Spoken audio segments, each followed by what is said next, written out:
Hey y'all, this is Greg with Greg Said It. And I had a question. Has anybody been noticing the new agenda surrounding Coach Prime? I'll elaborate. So Coach Prime came in. They say he doesn't have any experience. He's a SWAC coach, HBCU coach, no experience, unproven. It's a hype. It's a circus. Then it went to his players are too small. He doesn't have enough big guys on the line. His skills players are not that good. They're overrated. Don't have enough depth. You name it. And then, it just shifted. They beat TCU, and it was like, they want to halfway give them credit. But then the other side, they say, well, TCU must not have been that good. But you can really tell by their actions that they really knew TCU was good. I mean, they were huge over Colorado, right? They were bigger. And then they beat Nebraska. And they wanted to believe it was a fluke. And even a lot of the Nebraska fans had to admit they're not a fluke. And people are slowly, secretly, silently switching their minds. But you know what I find even more interesting? And what's the word? Strange. That now you hear the talks of, okay, well, Coach Prime won't be there long. I mean, you kind of heard that before, but it was like nobody will want him. He doesn't have any experience. Even at Jackson State, people would say, hey, we gave him his shot. He owes us, and he wouldn't be nobody without us, and that's crazy, but hey. And now people are starting to say, well, he's not going to be at Colorado long because he's winning. As if winning at Colorado is not good enough. So it makes me think. Now the agenda is, let's move him to SEC school. And a lot of people say if he was successful, that was going to happen. He's going to move to Alabama, right? Nick Saban threw out a little statement like, hey, he don't know, maybe, when it's time to move on, who will replace him. And now it's rumor, oh, Nick Saban's going to retire. Then he lost to Texas. It's like, oh, Nick Saban's like, they're saying he's going to retire. And then people say, what if Coach Prime goes there? Right? I also heard people say Florida State, but that makes no sense. They're winning, their coach will be there, right? Everybody's like, who's going to get the seat Nick Saban had? But the thing is, people make a good point. Who's on the other side of this? Why would he go behind Nick Saban and have to live up to him when he's already built something? Think about it. He chose the school that has pretty much everything he likes outside of the snow. He likes the scenery. He likes the nice ranch house with all the land, and he can go fishing. It's quiet. It's peaceful, right?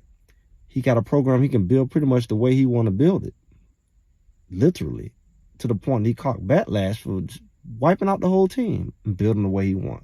They said that would not happen to Alabama. And else, right? He wouldn't have had to, because he would have had plenty of 4 or 5 stars to build with, right? Nobody talks about that. Then they say, hey, those programs have more money. I don't know how much less money he would get now. We see Big Noom coming back, 3 weeks in a row. Everybody's flocking to Boulder. TV wants him. They're going to pay because he's bringing eyeballs. He's bringing more than football fans. He's bringing his fans.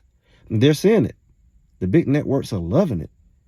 You think he's not going to get more money? You think that the more his team wins, not only will his players get more NIL deals, but wouldn't he get more? He's already getting endorsement. He comes with them. He comes with Aflac. He comes with all that. You think he's not going to get even more? He's making more money regardless of his contract.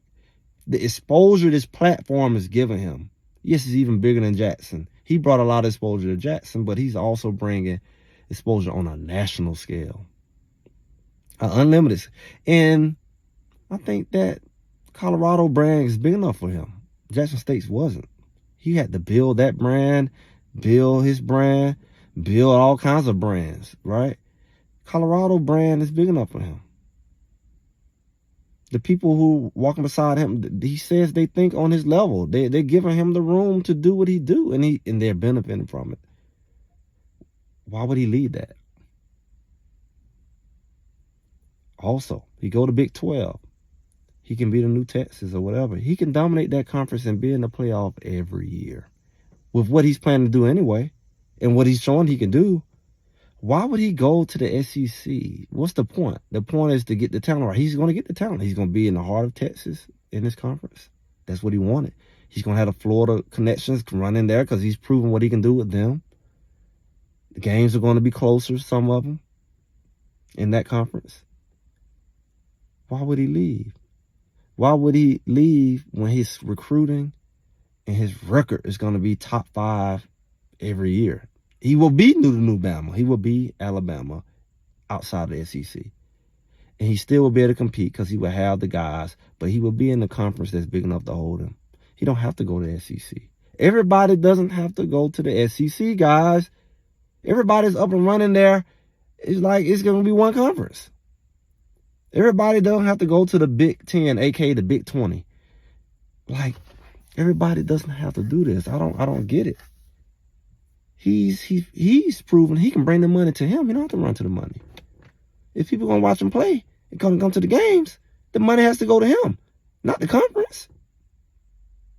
But on a competition level, he was sitting. Okay, you can call it a less competitive conference, but guess what? They're not gonna pull everybody out the SEC to go to playoff every year. Somebody has to represent the other Power 5. If he goes to the Big 12, it's almost like he'll be conference champ every year. More so than he would be at the SEC. Probably even more so than the Big 10. I don't know. But Big 12, where he needs to be, he can dominate and pretty much position himself to be in the playoff every year and still get the talent he wants. Why does he need to go to Alabama for that? With the unknowns, with the potential to not have the leverage and the controls he wants and even the support he wants. He's proven where he is. So, are we looking at the next powerhouse? Is Colorado the next powerhouse? Oh, he only won one game. Oh, everybody's just overacting. Are they really? Or were you just underacting and you're just catching up? Because let me tell you, he accomplished this with no Power 5 experience. It's only really his third year, full season. That COVID year didn't really count. He didn't recruit anybody. He just came in. We call it a half a season. 4th year. This is his 3rd year coaching. And he's doing what he's doing. He hasn't really been able to have a full year training and recruiting. This will be, after this season, will be his 1st year. If he start getting those big guys, then maybe it's no longer a joke to go to Colorado, take a look at Colorado and take it serious. And those guys who are looking at Texas and Alabama and Georgia now look at Colorado for real, not just what they say for clout when they put them on the board. Now they actually are a real legit place to go. And Nick Saban steps out of the way. And Clemson is on the decline. Who's up next? Is that what's really going on? Is that what people were afraid of? Is that what all the heat and the pressure was? Did they see this coming? Or are they starting to see it coming? The new powerhouse, Colorado, receiver U. Top quarterbacks looking to go there. Top receivers looking to go there. Top running backs going there. Top D linemen. And every year they have the top recruiting class and they're ranked. And every year they're beating everybody. It's like they don't even belong there. But is that a bad thing? You're going to see them in the playoff anyway. It's kind of like an easier route to the playoff. 100 people go to SEC and beat up on each other. Only really 1, maybe 2 come out of there. Is it really smart to run to the SEC? Is it really smart for Texas and Oklahoma to leave when they kind of had their own thing? What are they leaving for? More money? Coach Prime showed you how to bring the money. He showed you how to bring the TV. When they want you, they want you. Bring the players, right? Bring the brand. Think about this. We just may be looking at the birth of a powerhouse. It was a joke. It was the laughing stock for everybody. They doubted. But in reality, we're looking at the next powerhouse of college football. Maybe. What do you think? You tell me. Greg said it. Like, subscribe, comment, hit the bell notification, and I'll see y'all soon.